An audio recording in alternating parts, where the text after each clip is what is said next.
lá, a gente vai começar o painel de debate.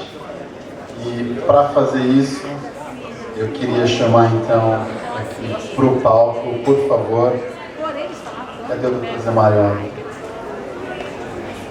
Ali, tá. Pode chamar que ele está vindo. Ele está vindo, né? Gente, cadê o Zé Mário? Está chegando.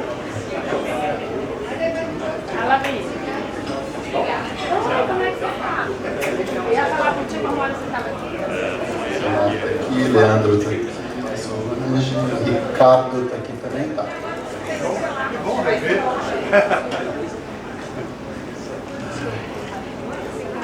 Então vamos lá. Painel de grupo de panelistas. Esse painel número 2. Ele vai te chamar já. Vai começar por vocês, né? Também vai em Brasília.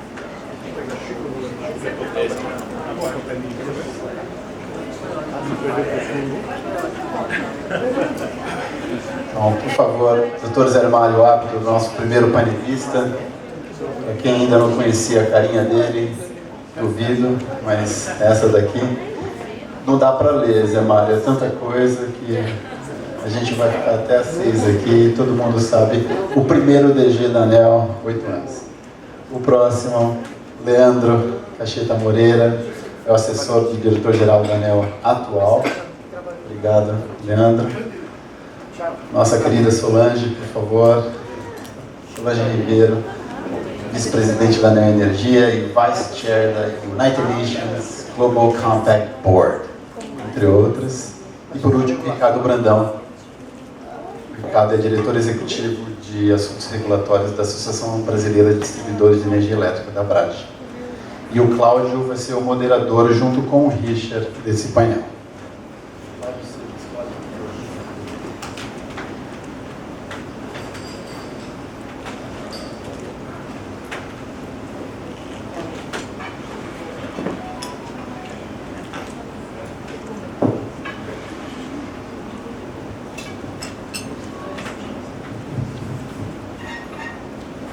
Sempre é um prazer estar aqui nessa conferência, cada 2 anos.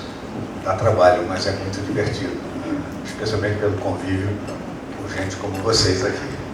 Indo direto ao ponto, a gente tem aqui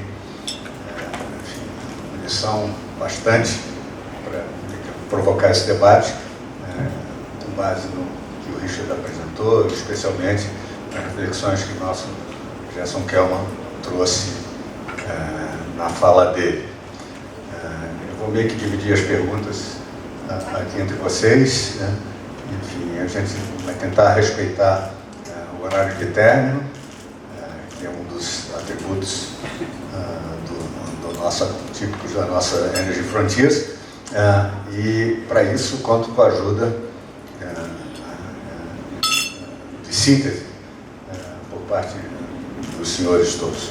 Então, começo aqui com uma pergunta mais geral que eu quero endereçar ao Ricardo Brandão. Enfim, diante daquilo que foi apresentado, Ricardo, que tem, sem dúvida nenhuma, algumas oportunidades, mas muitas ameaças para o futuro da distribuição, quais são dessas ameaças que você vê, as principais ameaças para o serviço de distribuição, olhando aqui para o futuro? Bom, boa tarde a todos, agradeço o convite do Acende Brasil e a oportunidade de debater com vocês.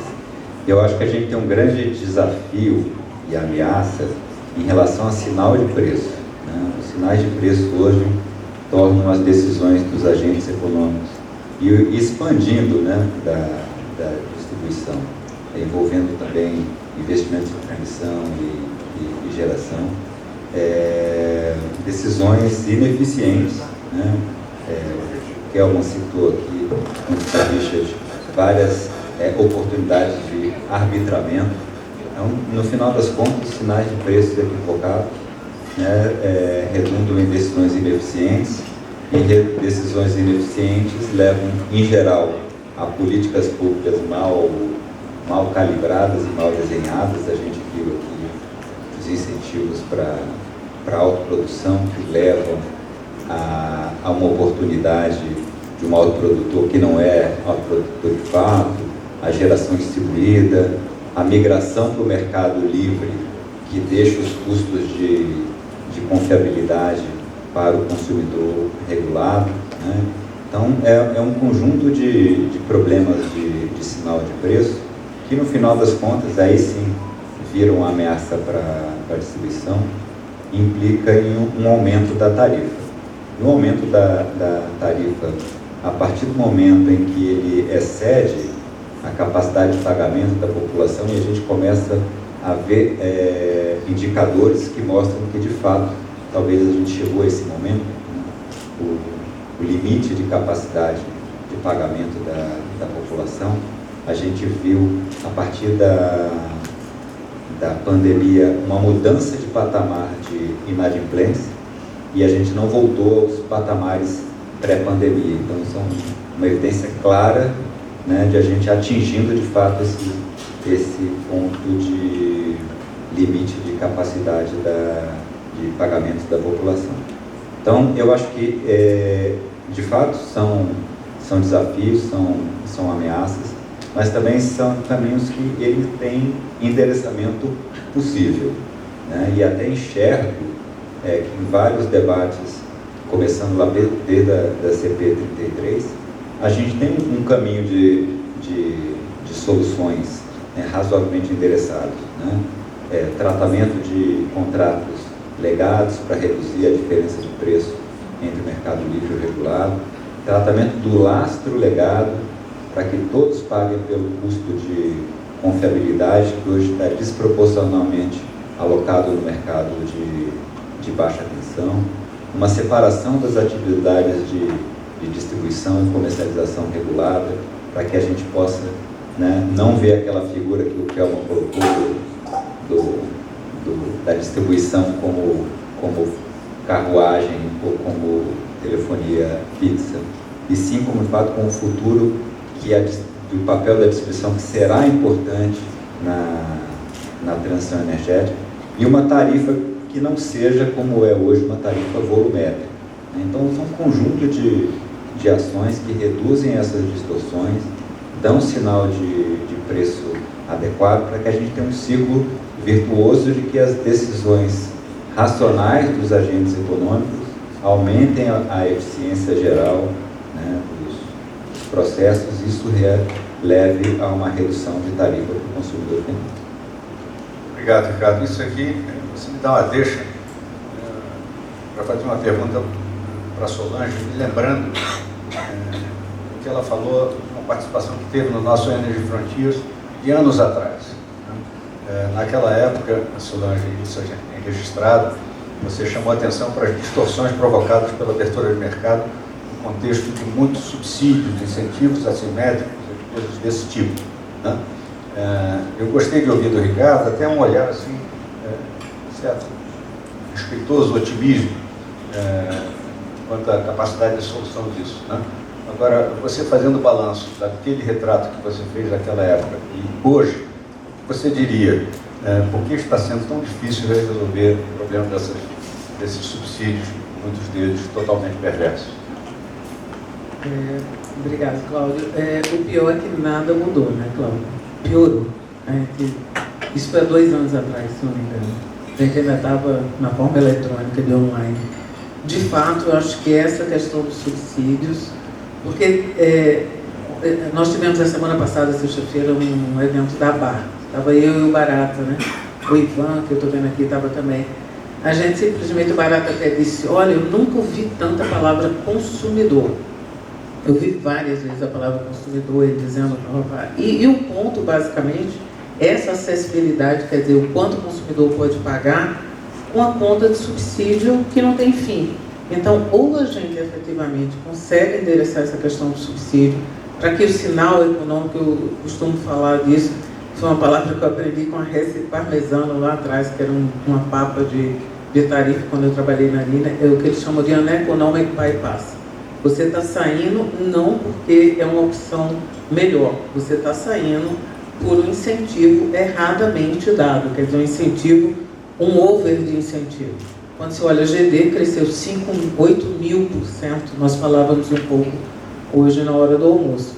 Então, de fato, essa questão do subsídio, ou a gente resolve ou resolve. Quando você vai para a tarifa, acho que o Kelma falou muito bem, o Ricardo também, cerca de 26% é a parte da distribuição, né? O peso dos incentivos, quanto... Eu tinha um levantamento da Abrad, que eu acho que a parcela B cresceu 2%, né, Ricardo, nos últimos 10 anos, enquanto que os subsídios cresceram 7 vezes, né? Então, assim, ou se resolve isso, para você efetivamente ter... Porque na prática é o seguinte, você precisa da rede, eu acho que eu não concordo totalmente.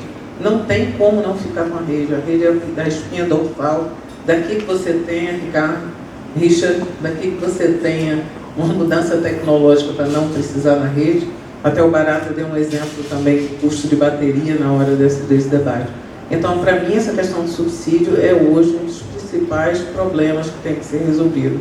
Infelizmente, Cláudio, só piora. Por mais que a lei da GD deu uma estancada, mas eu comentava com o Leandro, que estava junto de mim ali na hora que o Kelma estava falando, estancada por 100%. Aquela linha de quanto você passa a pagar da TUSD é super lenta. Então, assim, de fato, não tem o que fazer. Você tem aí sai, quer dizer, aumenta a inadimplência, você sai, você simplesmente tem a sobrecontratação, gente, vem daí também. Então, você tem hoje a sobrecontratação enorme nas empresas, que as distribuidoras não têm instrumento nenhum para isso. Eu até acho que, de fato, deveria passar muito por uma separação da distribuição, da comercialização, para ficar mais explícito ainda essa questão do subsídio. A rede tem que ser neutra, todo mundo precisa da rede, mas para mim a questão do subsídio é um ponto super chave, porque senão não tem como resolver. Os aumentos tarifários, quando estão vindo aí, os reajustes, é incrível assim, o peso dessa parte, né? Então eu acho que esse é um dos principais pontos. Infelizmente nada mudou em relação a isso. Pois é, parece o título de samba canção de antigamente, infelizmente nada mudou. Mas, Zé Mário, aproveitando a deixa, quer dizer, isso que todos falaram aqui, elenca um monte de problema que, não há dúvida nenhuma, afetam gravemente as distribuidoras. A minha pergunta para você é o seguinte: afetam as distribuidoras ou afeta também o interesse público de uma maneira como um todo, o consumidor, enfim, a sociedade? Na sua visão, né, do jeito que estão sendo tratados, existindo esses subsídios, essas coisas todas, se reconhecemos como verdadeiro que afeta as distribuidoras, isso afeta também a sociedade como um todo, e o que fazer para resolver? Com certeza, Cláudio, afeta como um todo a cadeia produtiva chegando ao usuário. Também é grave.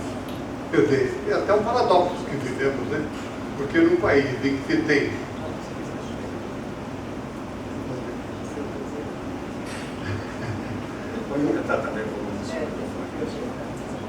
Falando aqui assim, eu acho que pega bem.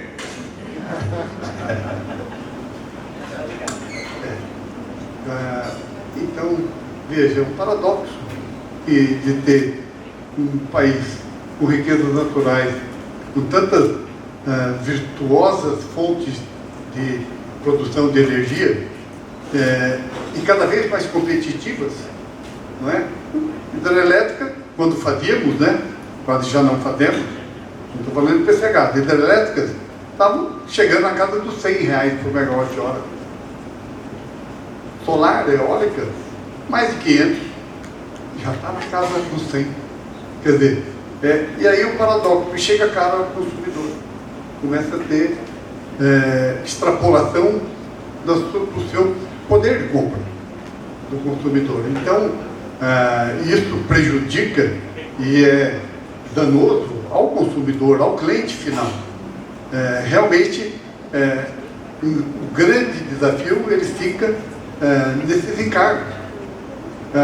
Agora, não resta esperança? Não é assim, é enorme e vamos aqui nos empolgar com ela. Mas tem fio de esperança, sim. Hoje aqui, por exemplo, isso apareceu. Quando veio aqui a presença do deputado Arnaldo Jardim, tudo bem, não representa a média daquela casa, mas é um expoente daquela casa, por todos os serviços prestados. E vem e diz, ele está lá relatando aquele ou offshore, onshore. E ele disse, olha, não caberá, do meu ponto de vista, não caberá você ter um subsídio. Então isso é encorajador. Aí você diz, mas é uma andorinha. Mas é assim que se faz uma revolução, é no começo, e de formadores de opinião que engrossam uma visão e que pode ser transformadora. Legal, Zé Mário. Eu não quero me furtar de ouvir também a palavra que está mais próximo da ANEEL de hoje, que é o Leandro, sobre isso. Quer dizer, reconhecendo que tem esse monte de entraves, né? Enfim, essas distorções todas impostas por esses subsídios absurdos, enfim, essas loucuras como a de ontem que nós assistimos, a votação do sinal locacional, né? Qual o caminho, na sua visão, qual o caminho para se promover que de fato o setor caminhe, a atividade da distribuição continua como isso, contribua para isso, um mercado concorrencial, balanceado e realmente sustentável? Boa tarde, primeiro, Dr. Cláudio, meus colegas de mesa, parabéns ao Dr. Richard e Dr. Kelman pelas apresentações que fizeram e cumprimentar aqui todos os que nos acompanham. E eu queria primeiro pontuar exatamente, acho que concordando com meus colegas de mesa, que a maior ameaça à sustentabilidade do negócio de distribuição hoje é sem dúvida a capacidade de pagamento dos consumidores. E isso afeta não só a sustentabilidade da distribuidora, mas dos geradores e transmissores, porque é papel da distribuidora irrigar as cadeias do setor elétrico e fomentar a estabilidade de contratos e o cumprimento deles. E aí me parece que uma tarifa dissociada da capacidade de pagamento do consumidor coloca a gente num ciclo vicioso que a gente precisa escapar, que é o ciclo de uma tarifa muito cara que o consumidor não consegue pagar, que aumenta a inadimplência. E o Richard mostrou os números, quase 50% dos consumidores não estão conseguindo pagar a conta em dia, e o número sobe muito no norte e no nordeste, o que mostra esse desafio social que o país enfrenta, né?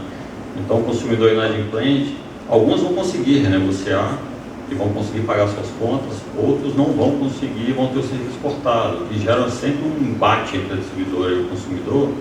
Depois de cortado, alguns de novo vão conseguir renegociar e retomar, outros vão com as perdas, o que afeta o equilíbrio econômico-financeiro, que vai bater na tarifa e vai realimentar esse ciclo. Então a gente precisa quebrar o ciclo. E para quebrar o ciclo, a gente precisa olhar para o que mais está impactando a tarifa hoje, que é a CDE. É uma conta de desenvolvimento energético que sobe de maneira descontrolada. Nos últimos 6 anos ela subiu 120%. Hoje a gente gasta 35 bi por ano para bancar uma série de subsídios do setor elétrico. E se a gente tentar olhar como enfrentar, eu acho que um bom caminho é olhar para onde nós começamos. A CDE ela nasceu com a finalidade social. A CDE servia para pagar a universalização e a tarifa social, que eram demandas principalmente dos consumidores do Norte e do Nordeste. E ela nasceu sendo bancada majoritariamente pelos consumidores do Sul, Sudeste e Centro-Oeste. Então ela tinha uma visão social e de redução de desigualdade regional. Com o passar dos anos, a gente começou a subsidiar tudo via CDE. Então, se a gente olhar para a geração, hoje a gente subsidia o carvão, a biomassa, as PCHs, as solares, as eólicas. Se a gente olhar para os consumidores, a gente está subsidiando grandes consumidores do mercado livre, o consumidor de água, esgoto e saneamento, o consumidor rural, o consumidor gigante, o de pequeno distribuidor, o de pequena permissionária, o micro e mini gerador distribuído, e toda semana surge um candidato novo para ser subsidiado pela CDE. E aí nasce, eu acho, a distorção, porque vendo que a conta não ia parar de crescer, a briga começou a ser por parar de pagar a conta. E aí primeiro veio a ideia do consumidor livre poder ter 50% de desconto no fio comprando de fonte incentivada, e aí a briga foi, vamos aumentar o espaço para o mercado livre, e a gente vem ampliando o mercado livre, mas isso vem acumulando mais subsídio dentro da CDE. A segunda distorção que foi colocada aqui hoje foi a questão do autoprodutor. O autoprodutor não paga a CDE. E aí a briga passou a ser, vamos aumentar a possibilidade de sermos autoprodutores. E aí você compra uma ação com direito a voto e você é um autoprodutor. E aí a gente aumentou muito o público que deixou de pagar a CDE. E aí, não satisfeito, a gente criou o micro e mini gerador distribuído que não paga nem fio e nem a CDE. E aí o micro e mini gerador originalmente era aquele cara que botava o painel no teto. E aí a pressão foi, vamos ampliar o conceito do que é o micro e mini gerador distribuído. E aí você tem uma fazenda de 5 mega que distribui crédito. Então a gente tem que ter uma combinação explosiva. A gente tem uma conta que só cresce, um público pagante que só cai, e dentro desse público pagante que só cai, ele vai ser pago cada vez mais pelo consumidor de baixa tensão do norte e do nordeste. Então a gente deu um cavalo de pau na CDE. Ela nasceu social, hoje 20% do orçamento é social. Ela nasceu para diminuir a desigualdade regional, hoje ela acentua a desigualdade regional. Então, para a gente quebrar o ciclo, a gente tem que fazer basicamente 3 coisas. A primeira é redistributiva. Eu acho que concessões que têm tarifa muito baixa e muita capacidade de pagamento podem contribuir mais. Ao contrário das concessões que têm tarifa muito cara e baixa capacidade de pagamento. É o caso do presidente do Amapá. A gente anunciou um aumento de 44%. Não dá para apostar que o consumidor do Amapá vai conseguir pagar mais CDE todo ano. Isso não vai acontecer. O segundo é o público pagante. A gente precisa entender que a CDE é um problema do país. E todo mundo vai ter que pagar, e vai ter que pagar sem desconto, até para aumentar a pressão para a terceira frente, que é controlar o aumento da conta. A gente precisa aprender a criar subsídio com um fim para esse subsídio, e a gente também vai ter que trazer receita nova para ajudar a pagar a conta. E aí eu acho que o candidato tem mais potencial é a receita das hidrelétricas em final de concessão, onde o consumidor já amortizou esse investimento todo e tem uma renda hidráulica que pode ajudar a pagar essa conta. Então, assim, eu acho que se a gente não enfrentar a capacidade do consumidor pagar a conta e a chave está na CDE, a gente tem um risco, sim, a sustentabilidade do negócio de distribuição e das cadeias do setor elétrico. Né? Muito bom. Enfim, eu vi que você descreveu muito bem o macro problema. Eu já estava ficando desesperado, mas até você apontou caminhos ao final, que me renova as esperanças. Mas eu, bate pronto, rapidinho, vejo, quer dizer, ok, tem um caminho, mas olhando para o ambiente político, institucional que nós estamos aí, sabendo que uma coisa desse tipo, que teria que ser uma overdose de bom senso na discussão de temas legislativos, você acha realisticamente que um horizonte, só para dar um número, de 2, 3 anos, a gente pode ter algum sucesso nessa cambalhota em direção ao bem, a legislação que organiza esse setor? Deixa eu ser moderadamente otimista, não é isso? A expressão que você usou para o Brandão, mas assim, eu sou moderadamente otimista porque, como o Dr. Kelman colocou na palestra dele, o Brasil aprende a resolver quando você chega a crise. E eu acho que a gente está muito próximo do momento de uma crise grave social, porque a gente anunciou 4 revisões tarifárias do Norte e Nordeste que não cabe na conta. Então isso gerou uma mobilização política em busca de soluções. Aí eu acho que, primeiro, o setor precisa chegar em alguns consensos mínimos. Eu acho que o setor perdeu um pouco a habilidade que ele tinha de construir consensos, né, entre as associações, entre as empresas. Eu acho que quando a gente está falando do consumidor, esse é um consenso que o setor tem construído. Eu acho que é de interesse do setor inteiro que o consumidor tenha capacidade de pagar a conta, porque é esse dinheiro que sobe para o gerador, para o transmissor e para o distribuidor. Eu acho que o executivo está preocupado com essa questão, porque eu acho que também o governo precisa empurrar um tipo de reforma como essa. Então eu acho que é formar opinião, é tentar construir algum consenso dentro do setor e é tentar ter um governo que empurre uma reforma como essa. Vai acontecer sem algumas alterações, sem perder qualidade no debate? É difícil, mas eu acho que a gente consegue sim avançar. Legal. Eu vou mudar ligeiramente de tema, falar um pouquinho sobre questões de qualidade versus publicidade tarifária, mas depois certamente vou voltar a isso, eu acho que é o pano de fundo das discussões. E aí a minha pergunta é para o Ricardo. Olhando de perto os anseios do consumidor, você acha enfim, que vai ser resolvido, ou melhor resolvido que atualmente está, a questão da melhora de qualidade versus redução de custo? Esse já é um tema que está na gestão da ANEEL. E claro que isso tem um componente de política. Também eu acho que um dos papéis mais nobres e ao mesmo tempo mais difíceis da regulação é justamente estabelecer um padrão de qualidade que seja compatível, de novo, com a capacidade de pagamento da população. Nós estamos lembrando aqui de algumas revisões tarifárias e de audiências públicas, e eu me lembro de algumas em que o feedback era esse: olha, a gente está muito satisfeito com a qualidade, a gente toparia até uma qualidade menor do que essa em troca de uma tarifa mais baixa. E a gente começa de novo ter esse tipo de feedback nas audiências públicas. Isso é um sinal de que, de fato, é preciso essa sensibilidade de estabelecimento desses padrões de qualidade. A gente tem até um debate hoje na ANEEL, em curso, que é justamente a qualidade global, que já vem sendo atendido pelas distribuidoras já nos últimos 2 anos. A qualidade Brasil global é melhor do que o requisito da ANEEL, mas uma preocupação legítima em que se tenha uma qualidade mais bem equilibrada entre os conjuntos. E a ANEEL deu alguns sinais nesse sentido, né, estabelecendo aceleradores da compensação individual do consumidor e também do fator Q. Mas, por outro lado, tem às vezes sinais contraditórios, uma fiscalização mirando um percentual de conjuntos que tem que atingir a meta regulatória.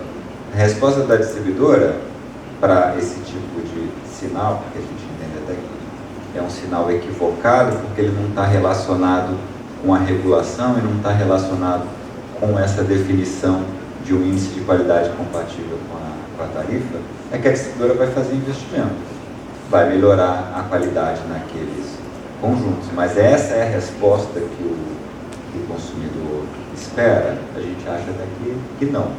Então, assim, qualidade é sempre um elemento importante, né? As distribuidoras mostram, a gente tem todos os dados dos últimos 10 anos, 15 anos, 20 anos, é sempre de melhoria da qualidade, sempre de melhoria dos indicadores de reclamações procedentes, ou seja, não é só uma questão de percepção, é palpável que a qualidade melhora. Agora, o ritmo dessa melhoria de qualidade precisa ser dosado também para que isso não resulte num impacto na tarifa. Pois é, Ricardo, você me deixa para perguntar para a Solange, que tem uma distribuidora no Nordeste, né? Então, o dia a dia, a sua prática lá, o que você vive ali no ombro a ombro com o consumidor nordestino, a necessidade de fazer muitos investimentos em melhoria e a baixa capacidade de pagamento, enfim, da sociedade nordestina. Como é que você resolve isso? Como é que você vive isso? Nós temos visto, assim, de um lado, essa questão da tarifa, e do outro, como o Ricardo falou, níveis de qualidade exigidos pela ANEEL crescentes, né? A tarifa hoje, do jeito que ela tem a ver, apesar que eu até estava conversando com alguém, acho que até com a Camila, né, no intervalo, essa parte que a gente está falando aqui da tarifa do aumento é 26% da tarifa, né? E o tamanho do investimento que você tem, o impacto do investimento, ele existe, é significativo, mas está muito longe de ser comparada dos subsídios, viu, Cláudio? E das outras questões que a gente tem na tarifa, dos aumentos de transmissão, que a gente não pode esquecer, os aumentos de geração. Hoje, o que é que acontece? Concessões que são menos densas, elas precisam de mais investimentos. Porque a gente tem uma lista desse tamanho, e GD aumentou muito isso também, né? Eu fiz uma conta o ano passado, não vou nem dizer o número aqui para não assustar, se a gente tivesse que atender todo o pedido de GD, porque, por exemplo, tem um terreno perto do Kelman, tem um terreno perto de mim, eu estou perto da rede, o terreno do Kelman é mais barato. Onde é que o GD micro, aquele 5 GB, escolhe? 5 exemplares junto do Kelman, né? O Kelman. Não, eu estou dizendo assim, os investimentos, mas essa é até uma parte primeira. Então, ou seja, a gente precisa fazer os investimentos, porque essas concessões do Norte, o estado que elas estavam antes, era deplorável, né? Não precisa nem ir tão longe. Brasília, a gente meio que multiplicou por 10 o investimento em Brasília, quando assumimos Brasília aqui, por exemplo. Então, assim, são investimentos que precisam ser feitos e que efetivamente são divididos por uma rede onde tem menos consumo, né? Esse é o ponto. Quando você vê o consumo médio da Bahia, talvez seja o mais baixo do Brasil, né? Então a gente precisa de fato, e essa questão da CDE, como o Leandro falou, talvez sejam alternativas. Os mais antigos do setor, nos quais eu me incluo, se lembram da CRC, que era uma tragédia, né? Foi uma tragédia lá atrás, que era um pouco disso, tira daqui e coloca aqui. Mas alguma coisa para essa coisa que é macro, você vê, esse bolo está crescendo, aí sai o consumidor, o autoprodutor, pior ainda, é o livre dos livres, né? Que sai e deixa de pagar, e essa questão, essa coisa está ficando realmente incoabrável. Eu estava até tentando achar aqui, enquanto a gente falava, o vice-presidente da República falou aqui essa semana das 17 medidas, né, para baixar o custo do Brasil. E uma delas, eu tinha visto, estava tentando achar onde era que eu tinha visto, tem a ver exatamente com os subsídios da tarifa de energia. Então, olha aí uma luz no fim do túnel em relação a isso. Mas assim, Cláudio, a luta é enorme, né, efetivamente, porque é lógico que essa população perdeu o poder de compra. Quando eu vejo, por exemplo, o sinal locacional, né, também, ele aumenta a tarifa, se muda, se volta atrás da decisão do ANEEL, vai aumentar a tarifa do consumidor do Nordeste, de novo, né? Então, assim, efetivamente, é uma briga. A gente vê o mercado, o nível de inadimplência, a gente não voltou, não conseguiu voltar aos níveis pré-pandemia, e, efetivamente, precisa de investimento, porque um lado da ANEEL pede para a gente cada vez maior. A multa que a gente paga por causa de DIC, FIC, de MIC é alta. Essa era uma das coisas que a gente estava vendo. Como é que você faz para reduzir isso? É investimento que tem que fazer. E as empresas estão investindo, por exemplo, a Coelba, no caso, eu acho que talvez é a que mais investe do Brasil. Do Brasil. Então, e assim, mesmo assim, tem uma lista de investimentos para fazer endless. Eu não acho que é baixando o nível de investimento.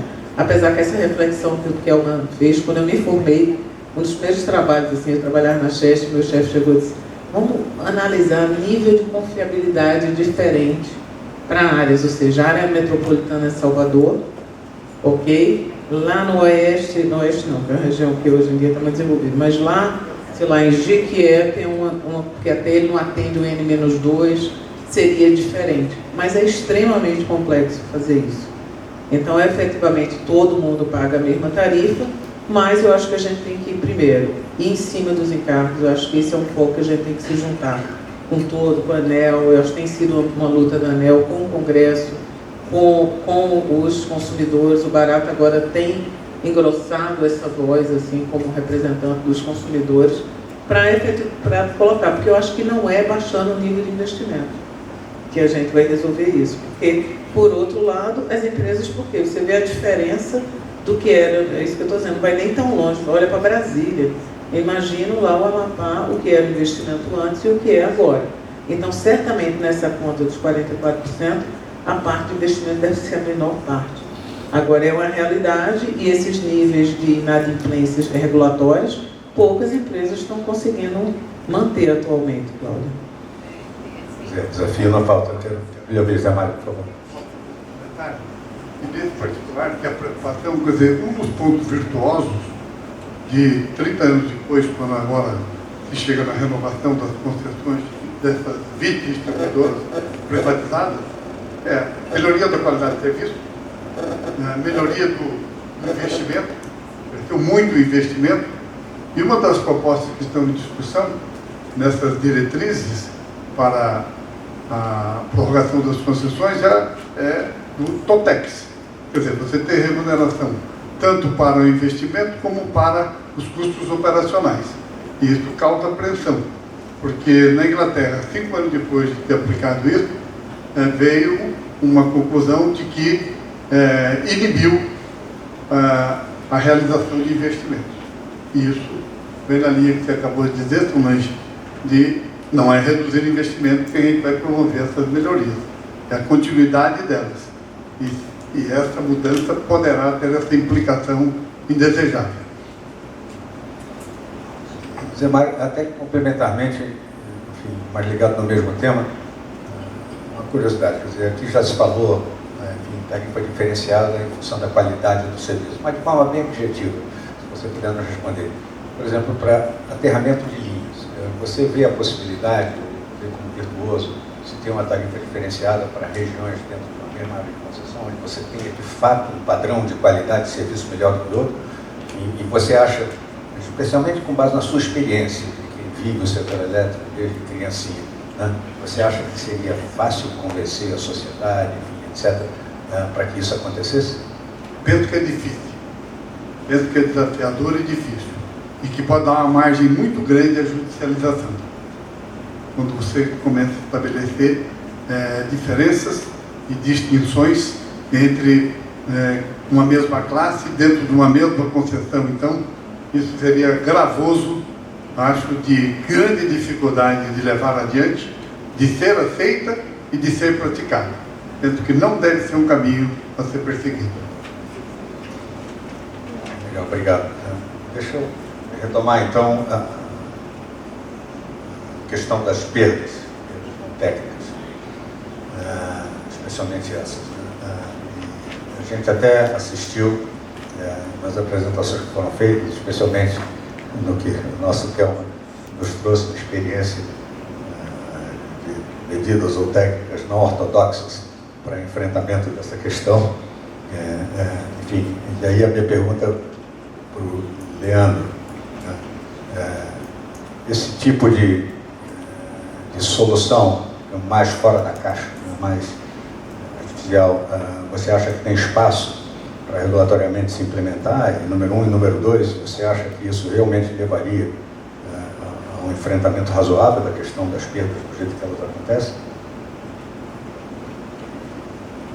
Perdas, eu diria, é um tema bem complexo, e deixa eu só retomar aqui um pouquinho assim, o que a gente evoluiu na regulação e como eu acho que a gente pode enfrentar o problema de perdas, e em particular o caso da Light, que foge bastante do normal, né? Então, eu acho o seguinte, na origem a gente sequer tinha uma regulação objetiva do nível de perdas não técnicas. A gente olhava o histórico, olhava o melhor desempenho passado da empresa, etc., tentava chegar a alguma conclusão quanto a onde ela podia chegar. Depois a gente começou a perceber que esse fenômeno ele tinha uma raiz econômica, social por trás, e a gente começou a tentar medir essa dificuldade de combater perda. Criamos um modelo objetivo, onde a gente consegue ranquear cada área de concessão pela dificuldade que ela tem para combater perda. E aí a gente consegue usar o modelo de benchmarking clássico. Se alguém está numa área mais complexa, com perda mais baixa, opa, esse é um benchmark factível, é para ali que você tem que chegar. E a gente começou então a definir as trajetórias de perdas e o setor respondeu bem. Mas algumas distribuidoras a gente percebe uma dificuldade, e aí sempre fica aquela dúvida do regulador: é uma questão gerencial ou é uma questão da característica da área que o modelo não captura? No caso da Light, eu acho que a gente evoluiu para entender que o modelo original de fato não consegue medir a complexidade para combater perdas, porque não existe uma variável que meça o domínio territorial, que é uma particularidade do Rio de Janeiro e, portanto, não é uma variável que eu consigo jogar no modelo para todas e comparar desempenho. E aí a gente evoluiu na regulação para dizer o seguinte: olha, diante de um cenário como esse, eu tenho que dar mais peso para a vida real, acreditar que não é ineficiência, e menos para o benchmark. Assim foi feito, essa é a metodologia que está vigente. A Light questiona a metodologia e a gente tem um processo de revisão tarifária em aberto. Agora, eu acho sim que a gente tem que testar uma série de coisas novas, em particular na Light, né? Eu acho que a solução para a Light passa por basicamente 4 frentes. Acho que uma delas é esse revisitar do nível regulatório de perdas, isso a ANEEL está fazendo no processo de revisão extraordinária. A gente vai ter que fechar o debate que a Light está fazendo com os credores na recuperação judicial, para a gente saber com que nível de dívida a Light vai sair desse processo. Com essas duas variáveis, acho que a gente tem os elementos para a renovação da concessão e para dizer se o acionista vai ter que botar algum dinheiro para a gente nascer sustentável de novo. Mas a quarta frente é pensar diferente em como combater. Gente brilhante como o Dr. Kelman já passou por lá e sabe como é complexo. Então, de fato, a gente vai ter que testar coisa nova, a gente vai ter que experimentar formas diferentes. Eu acho que o regulador vai ter que acompanhar mais de perto, porque numa área normal, a gente dá o incentivo e a distribuidora vai correr atrás do resultado, e ela corre atrás, e ela consegue reduzir, e ela tem um benefício com isso. Na Light, o que a gente tem visto é que a gente faz a revisão tarifária, define o nível regulatório, a empresa não consegue reduzir, na outra revisão a gente acaba aumentando, e aumentando, e aumentando, mas a própria capacidade do consumidor honesto pagar essa conta está no limite. É muito difícil você falar para o consumidor honesto, olha, sinto muito, deu errado outra vez e eu vou aumentar a sua conta outra vez. Então, a gente precisa ter formas diferentes de testar. Então, eu acho que sim, na renovação de concessões, a gente está construindo junto com o Ministério essa possibilidade da Light propor formas diferentes e a gente viabilizar essa forma diferente e acompanhar a implementação dela para a gente tentar ter um resultado diferente. Cláudio, se eu puder complementar aqui, esse não é um problema da Light apenas, tá? Existem várias, a Light talvez seja uma ponta extrema, mas existem várias muito próximas da Light. Estou vendo a Enel aqui, nós mesmos temos a CELP, por exemplo, que é uma área super complexa também. E hoje, se você olhar o nível de perdas não técnicas que a ANEEL estabelece, eu acho que 2 ou 3 empresas conseguem atingir esse nível. Então, assim, as experiências são muitas. No nosso caso, nós temos 5 empresas. E a gente aplica melhores práticas, eu não tenho a menor dúvida, e os resultados são diferentes. Tem muito a ver com a concessão mesmo, com a área que tem. E as soluções, eu já vi, de novo, estou olhando para a Enel aqui, lá atrás a Ampla começou a fazer blindagem, né? Foi pioneira nisso. Nós estamos fazendo blindagem hoje, aí o que é que acontece? Começam a fazer perdas a partir do posto de iluminação pública. E a prefeitura vai em cima da gente, porque a gente fez a blindagem, que é caríssimo. Então a blindagem é uma das coisas caríssimas de dificílima. Talvez a solução, porque no final as pessoas querem pagar a conta de energia, não é que não queiram. A via de regra, a não ser áreas de milícia, que é uma situação totalmente diferente. Eu lembro de várias ações da gente de eficiência energética, por exemplo, quando a gente começou a trocar a geladeira das casas. Aí entrava naquela história, o cara deixava a geladeira aberta para ser ar-condicionado, né? Nós ganhamos até um prêmio com esse projeto e as pessoas começavam a ter o primeiro papel que dizia que a casa era deles, das perdas. E efetivamente reduzia e enquadrava no baixa renda. Quer dizer, todo um trabalho para poder você chegar a isso e ele efetivamente ter uma tarifa mais baixa. Mas, de fato, eu acho que essa questão das zonas de risco, a gente tem discutido muito com a ANEEL, porque nós temos exemplos de zonas de risco, e parece que é só a Light que tem esse problema, não é. Várias empresas têm, e de fato, aí é o extremo, mas mesmo assim, isso tudo vão ser coisas que vão custar dinheiro, né? Se você blindar a rede, não é simples, não é barato. As soluções, eu acho que a gente tem que testar tudo, e a gente está super aberto a fazer isso, mas assim, é um desafio, talvez é um dos grandes desafios. E na tarifa, praticamente todas as empresas estão perdendo nesse ponto. Obrigado, Solange. Deixa eu provocar aqui o Richard. Richard, por favor, se você quiser fazer perguntas, me ajuda. Legal. Então, deixa eu fazer uma pergunta, digamos, mais radical, ou mais aberta em relação à regulação como é feita hoje. E vou endereçá-la somente ao Zé Mário. Parece que já trabalhou no DENAI, você se lembra, Zé Mário? Em 2011, na primeira edição do Brasil Energy Frontiers, você foi um dos que nos honraram aqui no palco, falando para o nosso público, né? Estava também conosco o Little Child, ex-famoso, pioneiro em análise de questões regulatórias, que fez discípulos pelo mundo inteiro, né? Naquela época, enfim, se falou muito na regulação prospectiva baseada, se tinha a regulação prospectiva baseada em empresa modelo, mas a partir de um certo momento nós tivemos introduzido o benchmarking do jeito que a gente tem hoje, né? Agora, o desafio dessa regulação como está, vocês mesmos descreveram, né, que a síntese da síntese é a necessidade de fazer muitos investimentos para fazer frente, enfim, aos parâmetros de qualidade definidos pela regulação, confrontado com a baixa capacidade de pagamento da nossa sociedade, né? Então, isso estando acontecendo hoje, você vê como exemplo de outros pensadores sobre questão regulatória do mundo, aqui no Brasil se deveria pensar, talvez, não uma volta ao passado, mas uma evolução para que você tenha modelos prospectivos na definição de tarifa, que você tenha instrumentos para conciliar melhor, enfim, essa nossa intenção e gesto, diferentemente do que está sendo feito hoje, que não está resolvendo totalmente esse problema na forma do que foi descrito aqui? Perfeito, Cláudio, mas eu penso que se avançou bastante nessa mudança, nesse redirecionamento, no vez da empresa modelo, quando caminhou, então, para o benchmark. E houve aprendizado nesse processo, houve evolução, houve consultas públicas, houve debates, então houve aprimoramento. Se caminhou com benefício no interesse público, eu diria.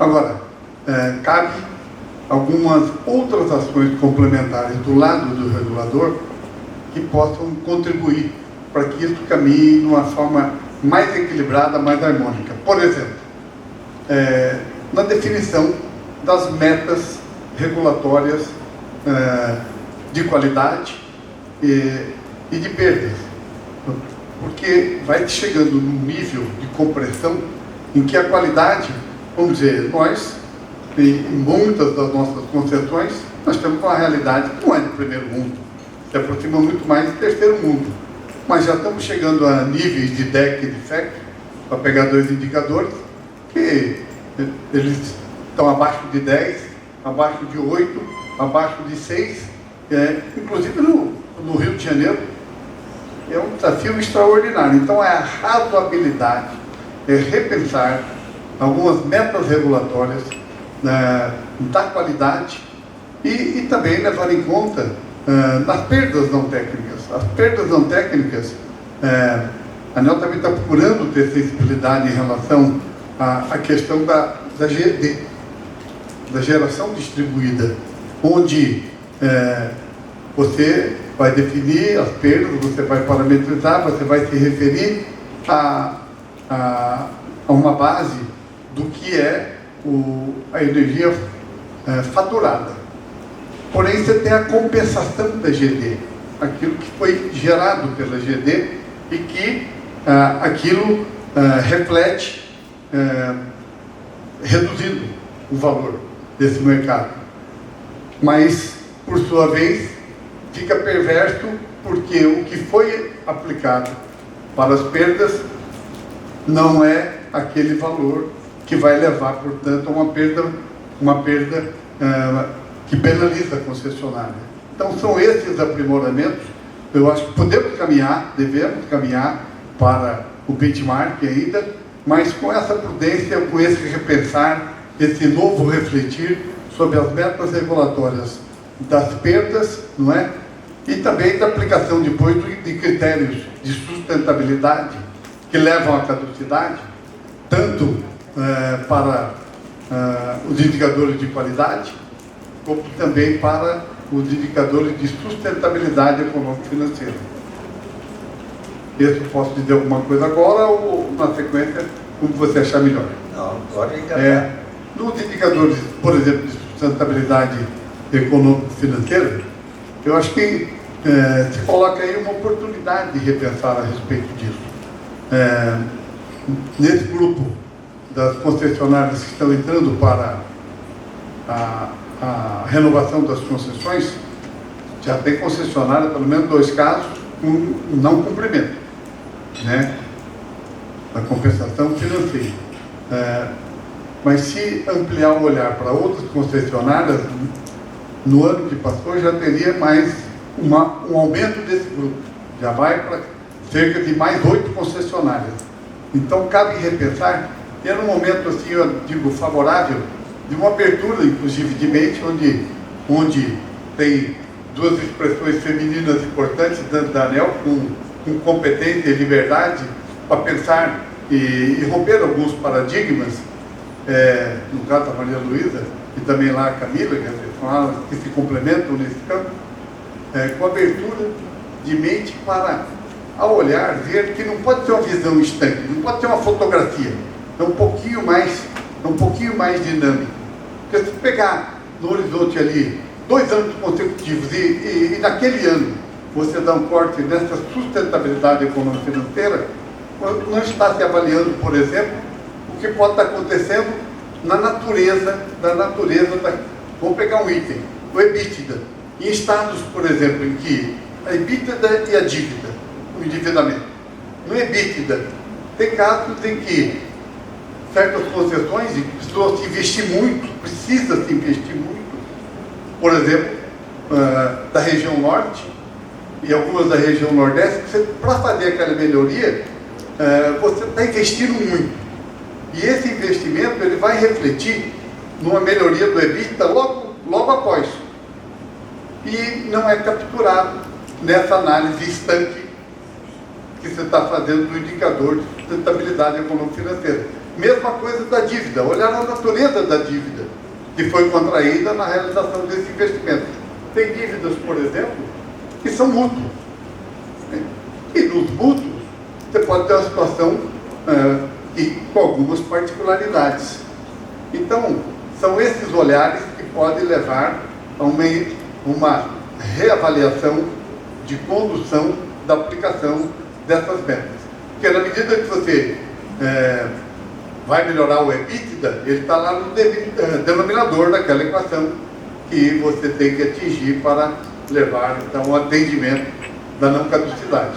Então, esse é um ponto de aprimoramento real. E na qualidade de serviço também. Na qualidade de serviço, você poder ter, eu já mencionei a passando, mas uma reavaliação do quanto fica crescente o grau de dificuldade para você investindo, e investindo com eficiência, poder fazer melhoria da qualidade, quando você tem uma taxa de compressão maior. Você está chegando a níveis lá de primeiro mundo, em concessões, que tem grandes desafios, com DEC de 6, com FEC dessa mesma ordem, o que realmente exige muito da parte do concessionário e que pode ter uma reinterpretação desses valores. Bom, Zé Mário, muito bom. Para variar, você deu bons conselhos sem ter seguido. Mas a propósito disso, Leandro, a ANEEL apresentou lá, enfim, a agenda regulatória, né, nesse próximo período, e destaco 2 pontos. Uma, a questão da modernização do segmento de distribuição, e outra, enfim, uma revisão, eventual revisão da metodologia de reajuste e revisão do tarifa. Apenas em relação a esses destaques, ou incluindo o que você julgar, o que você acha que deve ser mais prioritário e que tem maior certeza de que nós vamos assistir à implementação num prazo razoável que isso aconteça? Vamos lá, são debates complexos, né? Tanto o modelo de regulação econômica quanto da estrutura tarifária. A gente quer debater as duas coisas, mas o ponto que a gente coloca assim, não é que a regulação quer mudar. Eu acho que a regulação quer se adaptar a um setor que muda, né? O negócio de distribuição mudou muito nos últimos anos. Eu acho que o modelo de regulação talvez não seja o mais adequado para essas mudanças. Então a gente tem, para ficar um exemplo e ilustrar o raciocínio, assim, a gente tem um modelo price cap. O modelo price cap, o risco de mercado é da distribuidora. Então a distribuidora, o regulado, ele tem 2 objetivos: aumentar o mercado dele e reduzir custo. É assim que ele ganha dinheiro. Mas eu acho que a sociedade mudou muito. Então hoje todo mundo quer muita eficiência energética, por exemplo. A gente quer, não só porque isso reduz a nossa conta de energia, mas porque é um imperativo aí da crise climática, né, que foi debatida aqui hoje de manhã. Então, hoje o computador, o televisor, o smartphone, a iluminação gasta uma fração da energia do que gastava antigamente. Estamos avançando em condicionamento de temperatura, refrigerador, etc. Então, a sociedade quer isso. O consumidor também quer gerar a própria energia, isso não existia lá atrás. E concordando com o que foi falado, isso é excelente. Desde que você não deixe uma conta para os outros pagarem, isso é muito bom. Só que esses 2 fenômenos vão contra o crescimento de mercado. Mas se isso é interessante para a sociedade, se isso é interessante para o interesse público, eu preciso alinhar o interesse da distribuidora com o interesse da sociedade. Então, talvez eu preciso rediscutir se o modelo price cap é o mais adequado. O modelo de receita teto, por exemplo, ele dá mais estabilidade de receita para a distribuidora, tira o risco de mercado e mantém o incentivo à eficiência. Então é esse tipo de questão que a gente quer debater com o setor. E aí, nesse ponto, eu acho que tem uma oportunidade grande, que é a questão da eletrificação da economia. E acho que o Brasil é um candidato prioritário para isso, porque ninguém tem uma matriz elétrica tão limpa quanto a nossa. Então, quando eu jogo carro elétrico, por exemplo, que é um exemplo clássico, né? Eu estou tirando diesel e gasolina da rua e estou botando na tomada e gerando solar e eólica. Então, eu estou ajudando a limpar, isso é bom para o consumidor e eu estou trazendo mercado para a distribuidora. Então, essa é uma agenda bem interessante que a gente precisa para aumentar a base de pagantes dessa conta que está ficando difícil de pagar. A gente precisa ter crescimento de mercado da economia e eletrificar a economia. E aí a gente vai para o debate que foi feito aqui da estrutura tarifária, né? A ANEEL criou um ambiente de experimentação, que é o sandbox, mas a gente quer poder escalar as soluções que derem certo. O que a gente está acreditando hoje? Que a tarifa vai ter que ser diferenciada dentro de uma área de concessão, seja por questões de qualidade, seja por questões técnicas, como por exemplo a questão das redes subterrâneas, seja por questões particulares, como a do Rio de Janeiro, a área de complexidade. Então a gente quer ter a possibilidade de discutir essas alterações, porque isso vai ao encontro da maior eficiência na tarifação. Então eu acho que a estrutura tarifária está um pouco mais avançada, até pelo sandbox, até porque a gente já vai começar a colher experiência. Mas eu acho que o debate do modelo de regulação econômica melhor se adapta a esse novo momento também é fundamental. Obrigado, Leandro. Eu estou aqui pressionado pelo tempo, mas tem ainda muitas coisas com as quais quero provocar vocês. Mas não sem antes fazer uma pergunta bem direta para o Ricardo. Enfim, diante de tudo que está aí, mas olhando, enfim, você olha de perto o conjunto das distribuidoras, olhando o momento em que elas estão vivendo, né, e as dificuldades que elas têm para enfrentar a necessidade de modernização da rede, primeiro, você identifica as barreiras para que isso aconteça num prazo razoável, que barreiras seriam essas, e você vê a possibilidade de que elas sejam superadas no curto prazo? Eu acho que tem sim algumas barreiras, mas assim, de novo, resgatando uma visão mais otimista, né? Eu vejo que de fato a gente ainda tem um consumo de energia per capita baixo no Brasil, não tem um espaço para a eletrificação ainda da economia.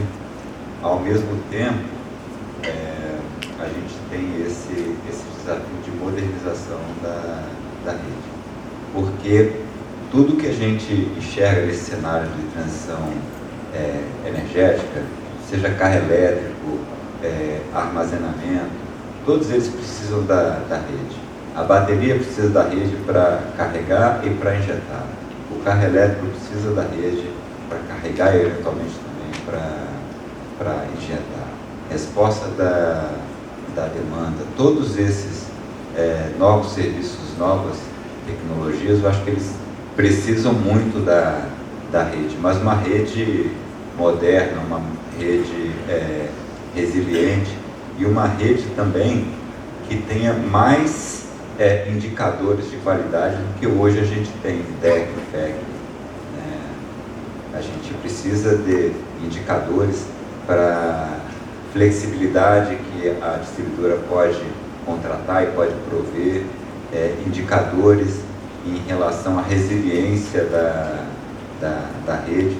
Tudo isso dialoga naturalmente com um modelo de tarifa que não seja uma tarifa volumétrica e que também tem um espaço, né, como o Leandro falou, de uma remuneração também da distribuidora por performance, né? Então tudo isso eu vejo um grande espaço, um grande caminho para a distribuidora, claro, com esse passo inicial da separação das atividades de distribuição e comercialização regulada e também uma tarifa que não seja volumétrica. A partir daí, tendo esses sinais adequados, tanto de remuneração da distribuidora quanto da tarifa, né, de como é medido o uso da rede, como é remunerado a rede, eu acho que a gente tem sinal de preço, tanto para o investimento da distribuidora em relação a redes inteligentes e também para investimento em outras soluções como de medidores inteligentes. Porque hoje o custo-benefício do medidor inteligente, ele ainda não é positivo em boa parte dos casos, justamente porque não tem uma tarifa para dar alguma utilidade para essa informação que leve à redução de custo operacional e alteração de comportamento do consumidor. Então, acho que a gente tem um roadmap, né, que passa por essa separação das atividades de distribuição e comercialização regulada, de uma tarifa que não seja volumétrica, uma estrutura tarifária que remunere esses novos serviços e novos indicadores de qualidade da distribuidora. Eu acho que aí sim a gente dá sinal econômico para destravar esses investimentos em modernização. Obrigado, Ricardo. Rapidinho, porque estamos chegando perto do final, mas uma questão que me ocorre, enfim, nós estamos falando aqui bastante de situações típicas das empresas concessionárias do Nordeste, onde a gente tem uma população predominantemente de nível mais baixo de renda. Mas no Sudeste é uma situação bastante diferente em dois aspectos. Primeiro, a quantidade de investimentos que estão sendo feitos nas empresas da região, mas principalmente em relação ao consumidor dessa região, que de fato, se você tem o critério de definição de baixa renda definido a partir da renda propriamente dita, né, você não leva em conta uma realidade que é típica do Sudeste. Você pode ter uma renda, na média, um pouco mais alta, mas, por outro lado, você tem um custo de vida muito mais elevado. E o efeito líquido para o consumidor do Sudeste, muitas vezes, pode ser parecido e até situações mais graves do que do consumidor do Nordeste. Então, dito isso, Leandro, minha pergunta para você é se estaria, enfim, no cenário uma discussão do próprio critério de definição, qualificação para o consumidor de baixa renda, que levasse em conta esses outros dados da realidade? Essa é uma pauta que a gente acha importante que seja debatida, mas é muito mais de política pública do Ministério, portanto, do que da agência. Mas a gente acha que sim, a tarifa social, o critério de renda talvez precise ser visitado, talvez precise ser regionalizado, e o próprio conceito de quanto de consumo tem cada desconto, primeiro que a gente acha muito complexo o modelo atual. Até 30 kWh, 65% de desconto, de 30 a 80 euros. Para o consumidor aquilo é extremamente confuso. Ele entender que tamanho que vem a conta, porque a gente entendeu um pouco da experiência até de saneamento no Rio, assim, quando você consegue ancorar a expectativa do consumidor no tamanho da conta que chega no fim do mês, o nível de adimplência dele sobe. Então a complexidade da tarifa social, casado com um consumo que é alto no Rio de Janeiro, faz com que isso seja muito volátil. Então o consumidor acaba ficando mais inadimplente, passa perda, etc. Eu acho que sim, a gente precisa revisitar o conceito de quem pode ser abarcado pela tarifa social e também o conceito de quanto que a gente deveria pagar dessa conta, porque a adimplência e perdas casa com capacidade de pagamento. Então acho que a gente precisa sim revisitar o conceito de tarifa social. Muito obrigado, Leandro. Eu vejo que nós estamos exatamente no 17h20, que era a hora que eu pretendia terminar, mas eu vou me permitir aqui escapar só um pouquinho, fazendo uma pergunta que estava na origem dessa nossa discussão, mas sobre a qual eu gostaria de obter a resposta de todos vocês. Vocês viram que um dos slides que o Richard apresentou, bem provocativo, era falando da distribuição, que cenários extremos, né? Enfim, o cenário azul, em que você tinha toda a novidade do ponto de vista da prestação de serviço que você pode fazer a partir da distribuição de energia, enfim, o futuro promissor, e do outro lado, enfim, uma situação extrema, enfim, com a distribuição perdendo relevância. Diante de tudo que falamos aqui, certamente do que vocês conhecem, eu queria ouvir de cada um de vocês onde é que a gente situaria a perspectiva que vocês têm para o futuro da sustentabilidade da distribuição. Vi que o Zé Mário pegou ali o microfone, que seja o primeiro. Obrigado. Bom, do nosso ponto de vista, as circunstâncias, elas conspiram nesse grande ambiente de mudança, de complexidade, mas é favorável à confirmação da relevância das distribuidoras.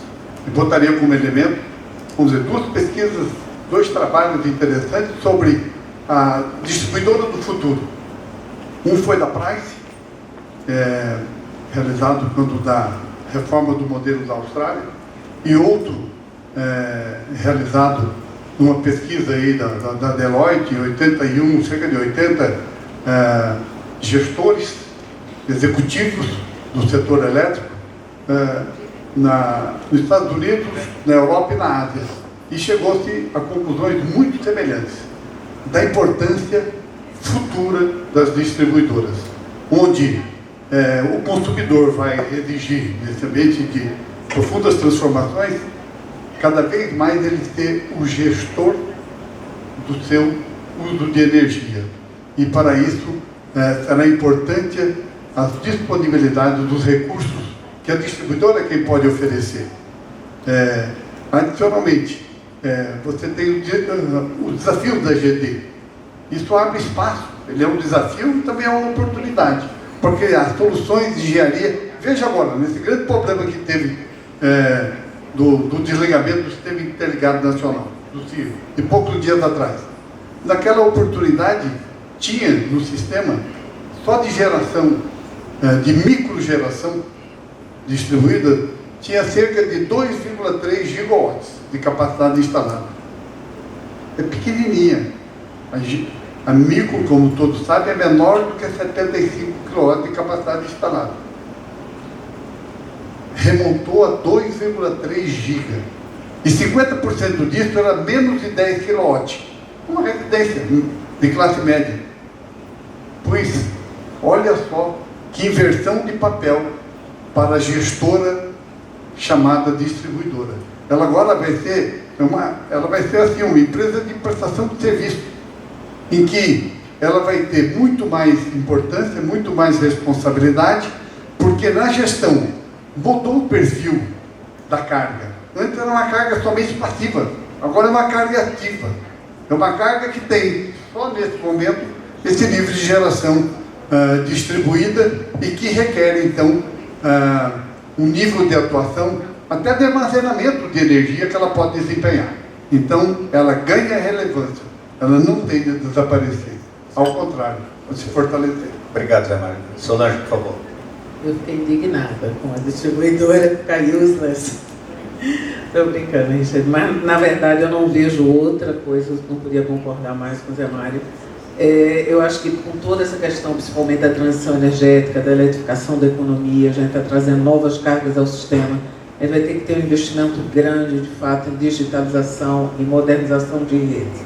A rede, não só a distribuição, como a transmissão, espinha dorsal disso tudo. Sem isso não vai acontecer. Essa infraestrutura é extremamente importante e relevante. Eu acho que repensar esse ponto que o Leandro falou, a alocação de risco de mercado é interessante nesse momento. De fato, hoje a distribuidora ganha, não sei se todo mundo tem essa consciência, que as pessoas acham que a distribuidora ganha com comercialização de energia. É zero. É zero. É ao contrário, um risco enorme sem ter ferramentas para fazer alguma coisa com esse risco. Eu estava doida para exportar sobra de contrato da distribuição, não consigo. Estava doida para fazer alguma coisa, não consigo. Então, esses contratos que foram tão importantes no passado para baratear a energia eólica, né? Lá atrás ninguém construía se não tivesse um contrato de 30 anos, hoje está numa situação que você não consegue fazer nada com eles, né? A gente tentou de tudo e tudo mais. Então, risco a gente tem que colocar para quem pode lidar com esse risco. Então, efetivamente, eu acho que tem uma modernização nesse sentido, mas eu acho que continua imprescindível por um bom tempo. E fazendo um papel de mini ONS, né? No final vai ser isso. A operação, de fato, extremamente mais complexa e a gente vai ter que trabalhar nesse sentido. Eu acho que eu não, mas a distribuição vai estar por um bom tempo ainda. Bacana, Solange. Ricardo, distribuição, futuro da distribuição, perda de relevância ou DSO? Um pouco disso eu já falei. Eu acho que sim, é de aumento da relevância, e é o que a gente tem discutido dentro da ABRAD, né? A chave é a adaptabilidade. Tanto as distribuidoras precisam se adaptar a essa mudança de cenário, mas também o marco legal e o marco regulatório e a atuação especialmente da agência é fundamental para também atender a necessidade e a velocidade dessa mudança no aspecto da da regulação, né? Em todos esses exemplos que o Zé Mário colocou, mundo afora, a chave dessa adaptabilidade também é o regulador estabelecer o ritmo dessa mudança. Se esse ritmo não for adequado, a gente vê os sinais como aconteceram recentemente. Uma explosão de energia incentivada, uma corrida do ouro. Toda vez que isso acontece, é porque tem algum incentivo exagerado. A explosão da GD, também isso acontece porque tem um incentivo exagerado, sem sinal de preço. O caminho agora que se aponta para a explosão do autoprodutor Nutella, também, se isso não tiver uma correção de rumos, a gente gera distorções. Eu sei que é um desafio grande, tanto poder concedente para o regulador, mas estabelecer esse ritmo da mudança é fundamental, porque a transição energética ela já acontece, a gente só tem uma escolha. A gente pode fazer uma transição energética organizada ou a gente pode fazer uma transição energética caótica. Hoje, infelizmente, a gente vive uma transição energética caótica. Muito obrigado, Ricardo. Como não podia deixar de ser, você foi muito citado. Para você, então, a última pergunta, que é essa mesmo. Leandro, por favor. A ANEEL tem muita clareza assim, da relevância da distribuição nas próximas décadas. Dúvida nenhuma de que a distribuidora vai ser cada vez mais importante nesse processo de modernização, digitalização, transição energética. A gente acha que discutiu e concordou que os principais desafios da distribuição hoje não estão relacionados à distribuição, são questões mais legais do que da sustentabilidade do próprio negócio. Acho que a distribuição, se a gente olhar em retrospectiva, entregou resultados muito bons para a sociedade, porque a gente conseguiu melhorar a qualidade, reduzindo o preço, universalizando o serviço. Então, isso precisa ser consolidado. Assim, a sociedade ganhou muito com o modelo de regulação e com a resposta que as distribuidoras deram. Então, a gente precisa superar essas questões legais, essas distorções, para que o negócio seja sustentável, e a gente precisa se adaptar. E eu acho que a renovação de concessões, aí é o único ponto que foi colocado como ameaça, acho que a depender do que a gente fizer com ela, ela é uma baita oportunidade. Assim. Eu acho que a gente tem trabalhado bem junto com o Ministério para criar esses espaços para que a regulação se adapte a um novo negócio de distribuição. Um pontinho. É sobre uma ameaça importante que foi dito aqui hoje, pelos parlamentares, inclusive pelo parlamentar, que é o decreto legislativo, não é, que interfere na atribuição da agência reguladora. Essa é uma disputa, eu diria assim, clássica de captura do regulador. Ora poder legislativo, ora pelo governo, ora, enfim, por outro agente, assim por diante. Mas há luzes do fim do túnel. Eu cito aqui um exemplo que, veja, em relação a uma captura também pelo Poder Judiciário. Quantas decisões podem ser reformadas do Poder Regulador pelo Judiciário? Isso já foi muito, declinou, em segunda instância sempre, muito comumente se ganha, se vence. Porém, em primeira tem problema. Olha que decisão espetacular no campo judicial do Supremo. Eu vou ler. Uma decisão do Supremo num recurso extraordinário 1083-955 do DF de 2019, no âmbito do Supremo da primeira turma, que dispõe, item 5, a intervenção judicial desproporcional no âmbito regulatório pode ensejar consequências negativas às iniciativas da administração pública. Em perspectiva pragmática, a invasão judicial ao mérito administrativo pode comprometer a unidade e coerência da política regulatória, desaguando em uma paralisia de efeitos sistêmicos acentuadamente negativos. Traduzindo, um tremendo freio do Supremo para próprias instâncias que estão abaixo dele. Beleza, muito bom nós Quem lembrar sabe disso. isso pode ser, eu digo, motivo de influenciar ou de reflexão do próprio Congresso Nacional. Com certeza. Cláudio, Pois. Segundo, literalmente, eu acho que é importante a gente falar a importância do papel da ANEEL, né? A gente tem, só reforçando esse ponto, Zé Maria, a gente está falando de um setor intensivo em capital, muito intensivo em capital, de uma regulação que tem tido sucesso, né, no sentido de haver os investimentos, reduzir os custos de OPEX, reduziu a metade, né, das distribuidoras no nível de investimento. A importância de ter uma agência técnica que a gente discute. Normalmente a gente tem opiniões diferentes, né, Leandro? Muitas vezes. E efetivamente que essas diferenças sejam nesses processos claros, transparentes, com procedimento, né? Eu acho que essa é uma luta de todos nós, assim, a importância de não deixar que isso vá para o legislativo. Eu acho que esse é um ponto extremamente importante. É isso aí, Solange. Então, vamos encerrando e eu vou me levantar para agradecer a vocês todos, principalmente pela presença que nos inspiram a realizar esse evento. Agradecimento certamente especial a vocês, debatedores que estão aqui, keynote speakers e debatedores que nos antecederam aqui, e um agradecimento também do fundo do coração, vocês não imaginam quanto, aos nossos patrocinadores que tornaram possível que a gente realizasse de novo esse evento. Temos ali a Auren, a Engie, a Origem Energia, a Norte Energia, a IBS Energy, a CPFL Energia, a Essência Energia, a Equatorial Energia, a SPIC Brasil, o Grupo Energisa, a Neo Energia, CTG Brasil e a EDP. Nosso muito obrigado, e a vocês todos a convocação para o Brasil Energy Frontiers de 2025, sobre o qual nós já vamos começar a trabalhar. Muito obrigado a todos.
Esses subsídios são terríveis, né? Aqui vai 25%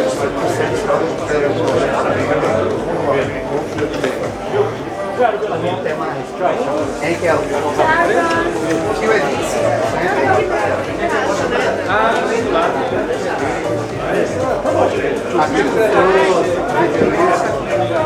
Mas não vai me chover. Aqui.